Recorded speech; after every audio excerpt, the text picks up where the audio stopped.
Hello વિદ્યાર્થી મિત્રો, આજે આપણે જોવાનું છે ધોરણ 9નું ચેપ્ટર 11 પૃષ્ઠફળ અને ઘનફળ સ્વાધ્યાય 11.3નો 8મો દાખલો. હવે એમાં તમને શું કહેવા માંગે છો?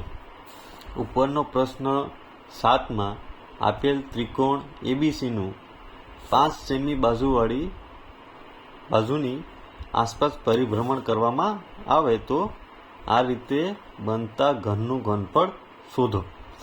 મતલબ કે આની પહેલાંનો જે પ્રશ્ન હતો, બરાબર, એમાં શંકુ હતો. રેડી? કેવી રીતના બનતો હતો કે ભાઈ એક કાટકોણ ત્રિકોણને ફેરવવામાં, આ કાટકોણ ત્રિકોણ છે, બરાબર, આને પરિભ્રમણ કરવામાં આવે કાટકોણ ત્રિકોણ તો શંકુ ટાઈપ બનતો હતો. હવે આ લાઈન છે એમાં કેટલી હતી કે એમાં 12 સેમી હતી, બરાબર. આપણે જોઈએ જો 12 સેમી લીધી હતી ને, ત્યાં આપણે 5 સેમી લેવાનું છે, બાકી બંનેને ઉલટાવી દેવાનું છે. એ તમને કિંમત એ આપેલ છે કે 100 પાય આપણે મેળવ્યા હતા, બરાબર. એટલું આપણે યાદ રાખવાનું છે આ 7મા દાખલા પરથી. અને જો 7મો દાખલો ન જોયો તો પહેલાં એ જોઈ લેવો, પછી આ દાખલો જો, બરાબર. તો આ તો પરિભ્રમણ કરવાનું છે, એ કેટલું લેવાનું છે આપણે? 5 સેમી લેવાનું છે.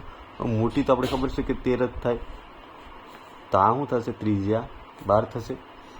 તો આપણી પાસે છે એ લખીએ તો ઊંચાઈ એચ એટલે કેટલી મળશે? 5. તિર્યક ઊંચાઈ કેટલી મળશે? 13. કેમાં મળશે? સેમીઓ, સોરી. અને આર કેટલી મળશે? 12 સેમી, બરાબર. અહીં સુધી બેસ્યું હતું ને. આવે તો આ રીતે બનતા ઘનનું ઘનફળ આપણે શોધવાનું છે. તો આપણે લખવું હોય તો શંકુનું ઘનફળ બરાબર 1/3 પાય r² h. 1/3 ના 1/3 પાય એટલે 22/7. આર એટલે કેટલા છે? 12 ગુણ્યા 12, 2 વાર કરવા પડશે. h એટલે કે 5. હા કે ના? આમાં ઉડતો ઉડાડીએ તો 4 તેરી 12. રેડી? બીજું કંઈ ઉડે છે તો 22/7 ગુણ્યા 5 4 20 ગુણ્યા 12. હા કે ના?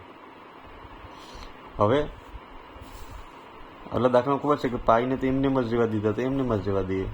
ગુણ્યા 20 ગુણ્યા 12. હવે 12 ગુણ્યા 20 થયું આપણે, તો 20 ગુણ્યા 12. બંને 0 0 2 પ્લસ 2 નો 0 2 2 4, તો 240 મળે.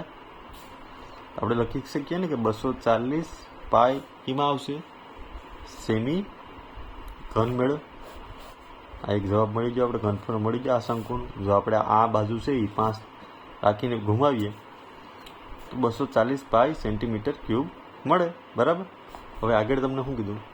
ઘનનું ઘનફળ શોધી લીધું. તથા પ્રશ્ન 7 અને પ્રશ્ન 8માં બનતા શંકુના ઘનફળનો ગુણોત્તર આપણે શોધવાનો છે. તો આની પહેલામાં 100 પાય મળી, તો હવે તો ગુણોત્તર લખીએ. ગુણોત્તર બરાબર ઓલામાં શું હતું? 100 પાય સેન્ટીમીટર ક્યુબ. નામાં કેટલી છે? 240 પાય સેન્ટીમીટર ક્યુબ. પાય પાય કેન્સલ થઈ જાય, 0 0 કેન્સલ થઈ જાય, મળે હું 10/24. હવે આમાં ઉડીએ તો કે 5 દુ 10 થાય ને 12 દુ 24 થાય, તો હું મેળા 5/12. તો તમારો જવાબ શું આવશે? ગુણોત્તર 5/12. રેડી? આ તમારો ગુણોત્તર મળી ગયો છે. ઇઝી. તો ભાઈ આ સેન્ટીમીટર કેન્સલ જ થઈ જાય. રેડી? 100 પાય આપણે આપ્યા હતા ની પહેલાના દાખલામાં, ને આગળ 240 આપણે મેળવ્યા. ઉડતું તો ઉડાડી દીધું, અને જે મેળવ્યું એ શું આપણે મેળવ્યું? ગુણોત્તર મેળવ્યો. રેડી? જો વિડીયો પસંદ આવ્યો હોય તો લાઇક એન્ડ સબસ્ક્રાઈબ કરતા ભૂલતા નહીં. Thank you.